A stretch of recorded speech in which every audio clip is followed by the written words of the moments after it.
already know what the fuck is going on. It's the one and only Chit-Chat, and you are now tuned into the chat room. Everybody can't come up here. Everybody don't got bars, and I don't fuck with everybody. I got my girl Nada Dance in the building. What's up?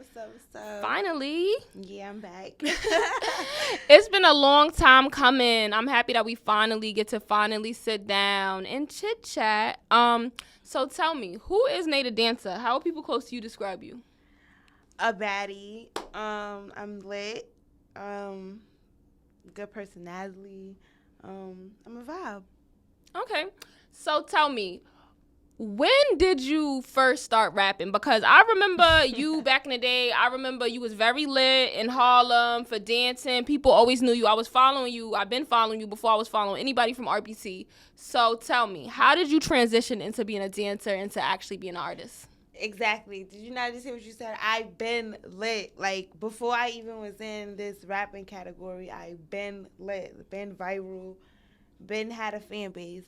So, I started off dancing, and when I got into a group, we kind of, like, did a song. Mm-hmm. And I kind of did a song, and it went, like, it was lit for, like, the dance, dance community-wise. Mm-hmm. And I liked the way I sounded, and I made another song after that, and then that's when I did like a drill song.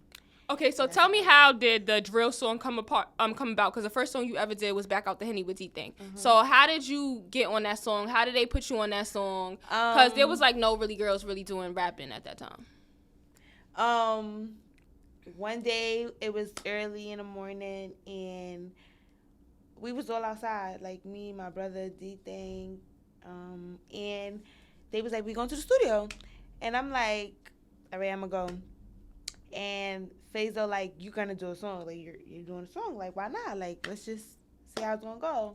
So I'm like, whatever, bet. It's my first time doing a drill song. I was so nervous. I was mad nervous. Especially I'm coming out with D-Thing. Like, he already got his own. He already got mad drama going on. He already got hella fame, right, always going viral. So it's just like, damn, are people going to attack me? What type of vibe I'm going to get from doing this song with D-Thing? The vibe I got was crazy, but yeah, that's how that happened. And so how do you feel personally when you hear a lot of girls saying that they were the first one in New York to start drill and stuff like that, especially when you feel like, you were one of the first girls to get on a song with one of the drill artists? Because in the Bronx, a lot of D-Thing is one of the first, drill artists in the Bronx, one of the. K Goddess, Coca, Lola Brooke, like, a lot of them,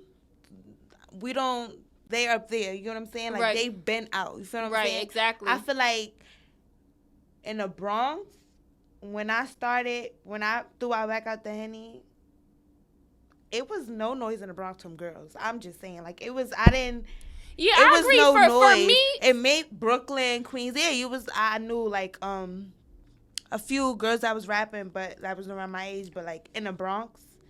Yeah, because for me, I feel like you kind of were for New York what Asian Doll was to like Texas at the time, because you were the girl that came out with the colored hair and you were dressing girly, but yet you were talking about, talking gangster. And that's kind of what Asian Doll did. And she set that wave, because before her, there wasn't really girls who were like super pretty, dressed up, dolly, and then rapping. And I kind of feel like that's what you did for New York. Because even a lot of the drill girls who are out right now, even if we talk about K Goddess, Billy B, Lola, and all of them, those are the type of girls that are pulling up with a sweatpants and hoodie on for the most part when they first came out. You know what I mean? And you kind of came out on that girly girl vibe. So that's where I kind of where's the difference for me, if that makes sense. Mm-hmm. That's how I always been, though. Even with dancing, I always had a different color hair, long nails. My outfit always put together. Like, that's me, period. I'm not going nowhere if I don't look up to par. Like, that's just me. So I just feel like that's how a lot of these girls is, dressing. So you're from RPT, which is home of Bando, D-Thing, K-Hound, your brother Face, Kenzo B. What was it like growing up in RPT for you? I was always a little sis, like, you know what I'm saying? Like, everybody was always, what you doing? Like, watching me, telling my brother stuff. But I was dancing. I was little sis. Like, I was little sis of the block. So what advice would you give back to little sis on the block if you could? Like, something you would tell her? Do what you want. like, when you get in this game, you're going to have a lot of people in your ear. And sometimes what they telling you either not doing nothing for you or sometimes it is. You just got to know. Like, you just got to work hard, keep going. Don't worry about nobody else's opinion but yours and people who matters. Like, feel me? So when you first started doing music, is there anything you would change about how you went about your career and stuff like that? Definitely. I feel like I should have been outside more. Mm-hmm. Definitely outside. Like going more. outside, networking, yes, going to listening parties, just meeting with people. On Instagram more, doing more stuff. Like it's other stuff I could be doing. Like I'm rapping, but I also got a fan base in dance. So like this time around, I'm putting everything gonna come together. Right. Everything. So just going out. So you're a mom now. Yeah. What has that transition been like for you since being a mom? How many months is she now? She's 2 months. I love being a mom. My daughter's my everything. I feel like I needed something to push me. I needed something to be out here working for. Because me doing it myself, I feel like where I was at, I was a baby. Like, I was getting babied. Like, my mom babied me. So it's like, I got a responsibility now. I got somebody. Right. You feel like it make you grow up. Right. It made me grow up a lot. It made me see things differently. It made me come harder because in the past, I was playing. Like, this, I didn't take it serious at all. Right. So now you got somebody to go hard for.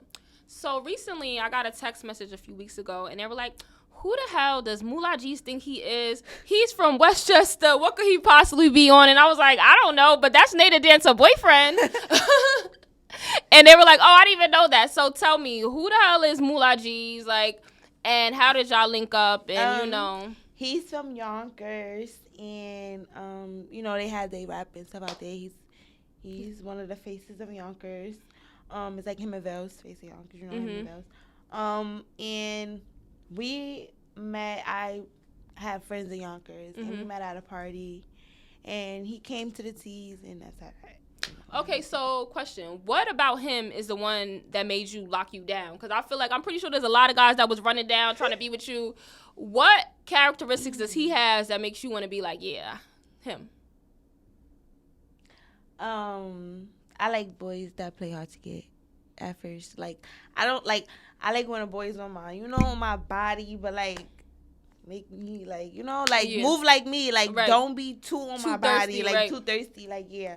I don't really like thirsty boys, so that's how that went. Who would you consider like musical inspirations to you?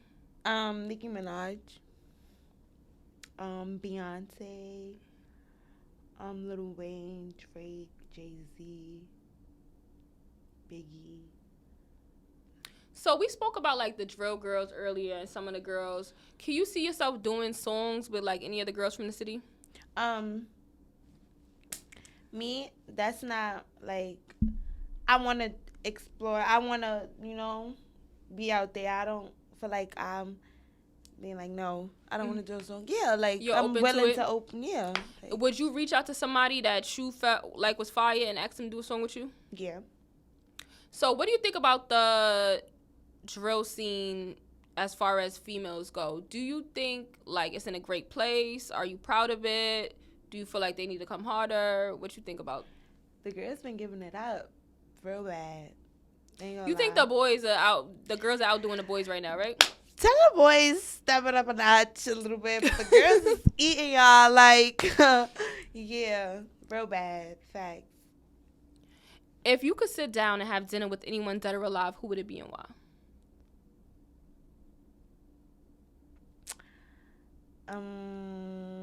Michael Jackson. Why? Because his dance? Just his, like... His legacy overall? His legacy overall, right. Who he is in this world. Like, he's a legend. Right. Like, he's a legend. Like, to be at a dinner table with somebody like that is... So, speaking of legends, I actually consider Vok to be a hood legend to a certain extent because I feel like he's putting on for so many, like, drill artists in New York City, from 22 G's, Busy Banks, Shawnee Bin Laden. So, tell me, how did you link up with him and become managed by him and stuff like that? Well, I had won the Talk of the Town freestyle, and he was one of the judges. Oh, dope. Yeah, and after that, we kind of like had a meeting. We linked up. Tuvok is he's very caring, kind-hearted. He does what he gotta do. He gets to work. That's my guy. That's my guy. Facts. So, do you feel a lot of pressure being that you're the only female that's managed by him? Aside these type of artists like them. No. You feel like you got this? I got this. Confidence levels high as fuck. And that's on period. Right. So, what are some things on your career bucket list? Definitely. What Ice Spice line she said, when she said like she said when she was gonna get signed and it happened. Right. So I feel like this year I gotta be bigger than what I am or what I was when I first came out. Then before 2024, I gotta my name gotta be way out there. If I don't got a hit, then that's what I'm working on. A hit. That's what I'm working on. Right. Definitely what I'm working on. I need a hit. So, if the label was offering you, they told you could put any two artists on a song to make a hit, who would you put out of any artist? Like, the famous people count? Mm-hmm. I will put Nicki and Lil Wayne. That's a good one. That's a cheat code, though.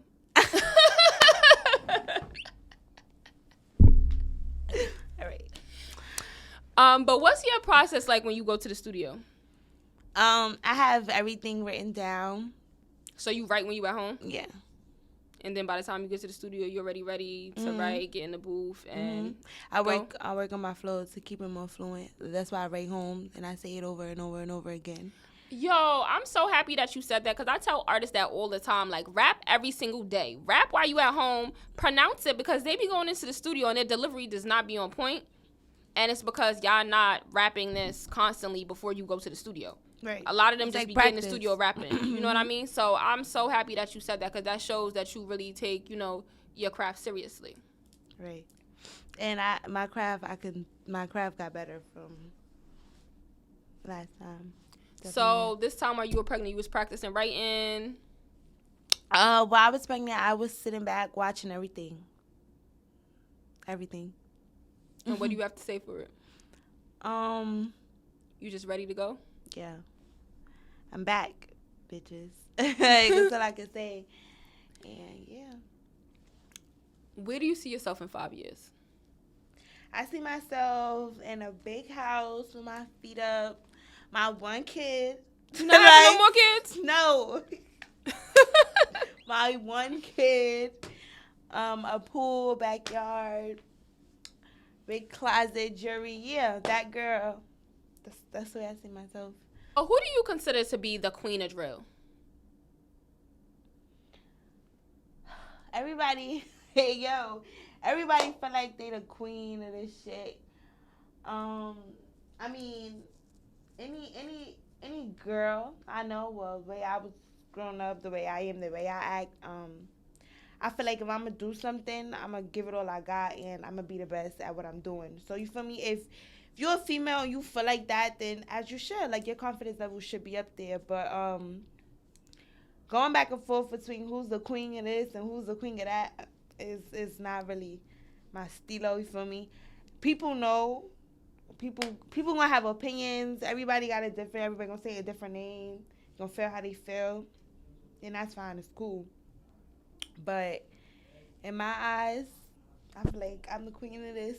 Like, what do you think about all the dissing and drama about everybody dissing each other? How do you feel about that? Name dropping, you think it's cool? Like, me and my friends fall out, however it goes. I would never get in a booth and diss Kayla. What I'm saying is, you could just show how these girls are. You could tell these girls they not are solid. young-minded. They're not solid. You could be friends with this girl. As soon as y'all fall out, bitches link up that don't like you. And very much give that all the time. Once you fall out with a girl, She hanging out with the ops. Yeah, she y'all was talking about regular girl stuff. Yeah, is it discouraging when it comes to making friends in the industry, do you feel like, with all this going on? Because I feel like for me personally, it's very discouraging with all the drama that goes on to, like, try to build relationships with people in this industry, because I feel like you just never know. You just got to know how this relationship going to go. If this is just a money type of relationship, like we going to make money together, or a friendship. And I feel like all the people I'm meeting and I'm getting cool with in this industry is strictly business. And if it comes to a heart-to-heart shit and I feel like I could trust you and I could fuck with you genuinely, then yeah. But other than that, strictly money, time. And like, if I got to do a feature with this person, it's money, time. And a friendship, we could see how that goes. But I'm not jumping out the window for no bitch to be friends with no bitch. That's just how it is. Right. So I've seen a lot of drama on social media about rappers linking up to fight and doing all of that. If your friend's getting beat up, what you doing? I'm jumping in. Off rip, you not waiting? Off rip, I'm not waiting. Okay, yeah, that's how I am too. I'm jumping in. Like, it's a no. Okay, so do you think that people shouldn't be friends? Let's say your friend watches you get beat up. Would you feel some type of way? If my friend watched me get beat up, that's not my friend. I'm sorry. That's not my friend. I respect it. That's like me telling you, get off my hair. If you don't get off my hair. So you standing on loyalty. Yeah, my loyalty runs deeper than ever. That's why when I say pass to the lefty, that's bug out. Lefty can't. If I'm there and she's fighting and she's losing, I'm jumping in. Right. I don't care who's around. If I get jumped, a nigga hit me. So how long? And if I'm losing and she's fighting, she's jumping in. How long have you and Bug Out been friends? How did you guys build that relationship? Because it seems very solid. So crazy. We was gonna fight. It is always like that. Yeah, dude. Yeah, it's always like that. We didn't know each other, but it was somebody else's problem, and yeah. But we became cool after that, and that been we've been friends for about 5-6 years. And yeah, we both was just crazy. Like growing up, we was just lit, funny. We was both dancing. Buckeye was dancing. Yeah, we was a vibe, and we just locked on ever since. So then how did she get into music? Because I heard that she had mentioned that you kind of like motivated her to do that. So what was that conversation like? Bug out. I need somebody. Like, I'm in this shit by myself. Literally, I was in that shit by myself. When I first started, I was in that shit by myself. Right. I was in the shit by myself. So I kept telling her, like we already always together. You always in my videos. Always in the stool. Like, tell you to come to the stool. And yeah, Bug Out is very talented. Yes, Bug Out could talk. Like, she talks. You could just tell because, first of all, she's just a funny person. So it's like she's clever. The shit comes out of nowhere. Like, we could be laughing about something, cutting somebody's ass. She come up with some dumb shit, have everybody just crying, like off the top of her head. Like, she didn't got to think about it. Like, it's just straight out. Like, yeah. So, that's how that happened. We made that song. I brought her to the studio, told her to write. She wrote it. We went to the studio and made a song. And ever since then. So, tell me about the next video dropping, the next song, project. What's going on? All right. So, I'm back. It's gonna be dropping Monday, and I gotta get back in the studio. I got another song, but I need to drop bangers. Right. So I am gonna drop another EP. I'm not gonna give y'all the name of it yet. Yeah, because they're gonna be biting. You don't know they be copying. But it's real spicy, and I'm on the edge with anybody. Everybody walk on toes around me. Don't diss me. Don't be funny towards me. Nothing. Keep it cute. Keep it classy, and that's how I'm gonna be. But if I feel like anybody dissing me, What's up? You dissing back or? I'm straight dissing back. It's gunfire. It's bang, bang, bang. They the dancer not playing with y'all. I'm not playing with no bitch. If I feel like anybody being funny, anybody dissing me, anybody trying to be cute, what's up? And that's what I'm standing on. Right, and that's a wrap.